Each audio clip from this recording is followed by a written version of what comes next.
Ibibida ng Department of Science and Technology, Philippine Science Institute ang mga likhang Pinoy ngayong Philippine Tropical Fabrics Month.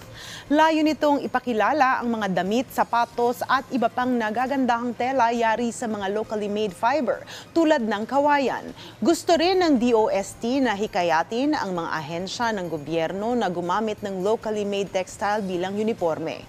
Hindi lamang anila maganda at matibay ang Philippine textile, kundi world-class ang kalidad dahil export quality. Spinning innovations ang tema ng programa ngayong 2024 na layong gawing mainstream ang paggamit ng mga telang gawa sa natural fiber at tangkilikin pati ang mga kabataan. Hindi na lang ito pang damit.